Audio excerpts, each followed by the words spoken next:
All right, guys, so we're working today on a Whirlpool dishwasher sump assembly. And the reason for this, I do have another video dealing with changing the wash pump now, or the circulation pump, whatever you want to call it. So there are two ways of doing this job. And the first video deals with taking just the pump motor section off, leaving this section on. Much easier, but some people might want to just remove everything like it comes. When the pump comes in, it comes as an assembly, and they recommend you change the housing, which makes no sense, but some people may just want to change the housing, so that's what we're going to do. All right, it will come with two clamps. You will have this clamp, and you'll have another worm drive clamp that you can use a screwdriver or a nut driver and tighten it until it's snug. So we're going to remove this pump and we're going to take it off. We're going to put this one on, and if you do want to use the factory clamp, you will need a special tool. It's like this. I'll show you how it works, and let's get started. Let's take this one off. All right, first things first, you want to remove this. So pay attention when you have your clamp. Make sure you don't take the wrong one off. So this one, it's going to be that guy there. Now, you don't want to use anything too sharp. You don't want to poke that. But at least if you do, you have a new one. So use a pliers or a channel lock. You can just twist, and then it comes off.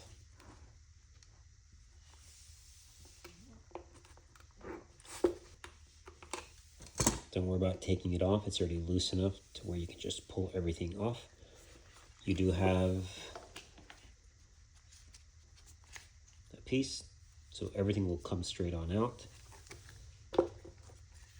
And you'll have to remove this section as well. Your dishwasher is probably going to be, on its back or in the head top, whatever you want to call it. And this will just pry out. Best way to get this, you don't want to damage the seal, use something soft and basically push.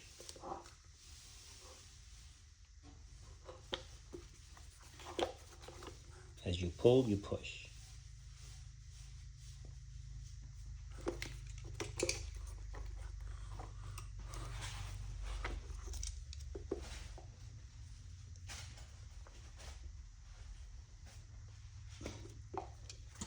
All right, I think it's pretty much out. Now you can just use your finger, push.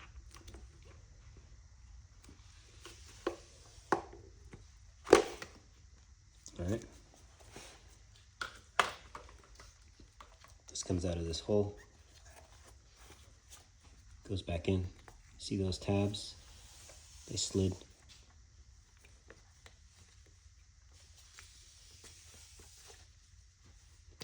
Okay, that's where that goes. All right, so now you set that aside. If you do not want to do all this, watch my other video. I'll link it. New pump. Make sure you turn. Get this ready. All right, pretty straightforward. This piece goes there. And you do everything in tandem.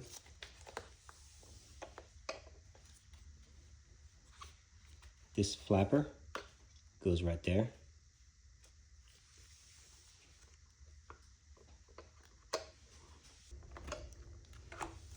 There we go. All right.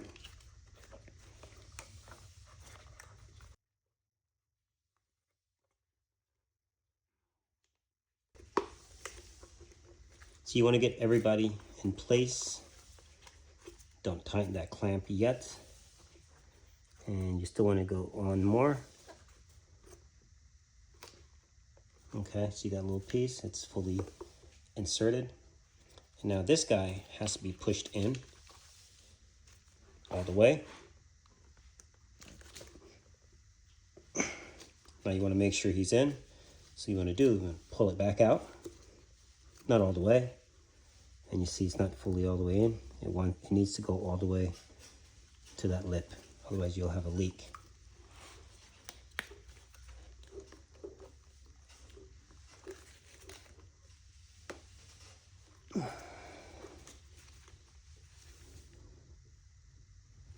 Much better. All right.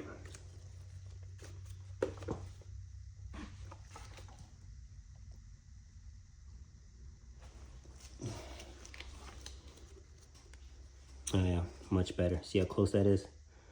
All right, so it is in, it is seated. So now we're gonna tighten this up.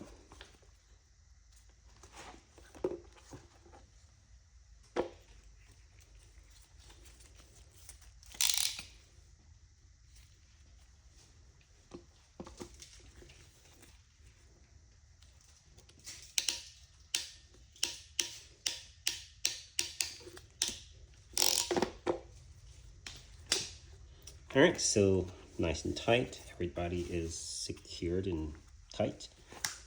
All right, and that's how you would do that. All right. Now, once you're done, add water to your dishwasher. Let it sit for about 10-15 minutes. Don't use it. And verify that you don't have any leaks. And then you can start to use the unit. All right, so we're gonna be showing you another dishwasher setup, and this one is going to be on a different Whirlpool. Very similar setup, and if you're going to change this pump, it is a little more difficult, and I would recommend you take the motor section off. Pretty straightforward. When you do that, it slides on here, and all you do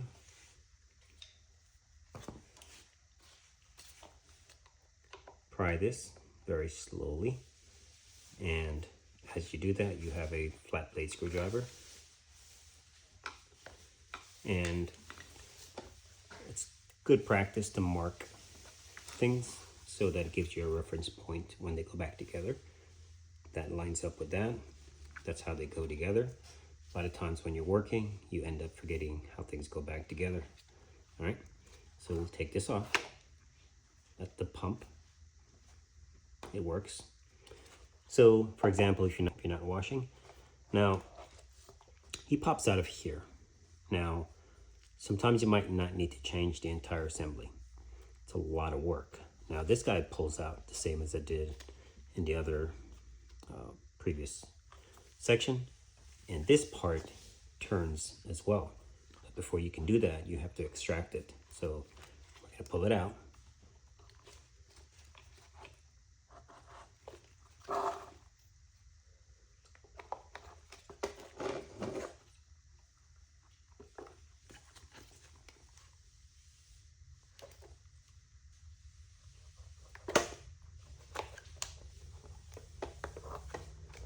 Okay. Now, here's a good practice as well. See how that is. You want to make sure it's fully pushed in when you're pushing it back in, so that you get a good seal. So, all right, we're going to take this off, or you can leave it on. I'm showing you two examples. So if you just want to change the motor section with this, you can twist this off. I do have an arrow pointing how you should remove it. Make some marks so you know how to remove it. It says starts and the arrow in that direction. Now, if you're not sure how to remove it, if you look, you see the opening. So it can't go that way because you have a backer here. So it has to go this way. Remove it from that first. hold, and then turn. Okay. Use marks so you know exactly how it goes back together. I'm going to remove this. Just pull. Now, this is the section. So, in theory, actuality, you don't need to even remove this. Just more work. And you would take this off and you just swap it out from the other pump when it comes in. So, makes it a lot easier. So all this would still be attached. You wouldn't have to touch anything.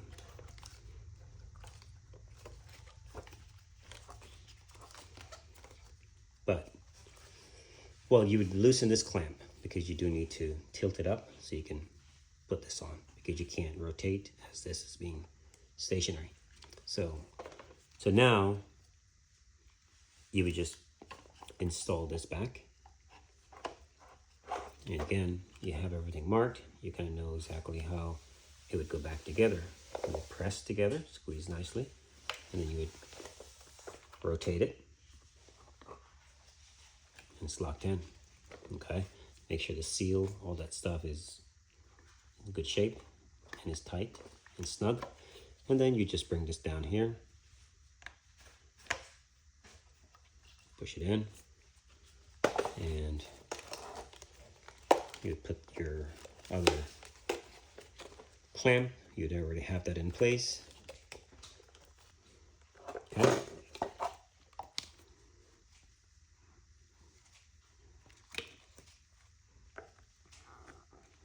All right, so we're done with that.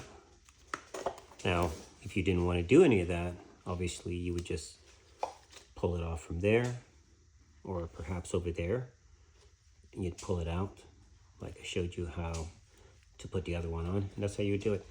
Be careful with the, it's called a, I forgot the name of it, but they tend to leak when you remove them, so I would not touch this if it's not leaking, so be mindful of that. All right, I think that covers that. Make sure that you keep this area nice and clean. This is your filter, should be clean, regularly. This should also be removed to be cleaned. This dishwasher, was replaced and they didn't take really that well, good care of it. That's your turbidity sensor. It gets dirty. It can't monitor how clean the water is through that gasket. So normally you have the sump, and when your dishes are full of junk, the garbage gets trapped there and there into the drain pump, and everything gets recirculated up here. Dirty water washing the dishes, so you wonder why they're all spotty. This guy, sometimes you have to remove him, and you basically push this down and rotate him, or slightly push up and turn. You do have an arrow when he's ready, you pull it up, and same thing when you put it back in, you start at that arrow and you lock it in. So he turns that, or your wash arm is not working correctly. Could also be this guy, but there's a gasket there and they will leak, so be super careful. All right, I think that covers that.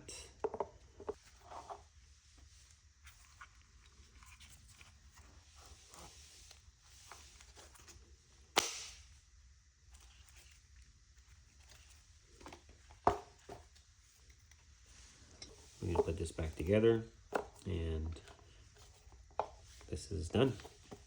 So push it in nicely and rotate. It has to be inserted in case if it's not flush, then it's not going to lock. All right. Thanks for watching.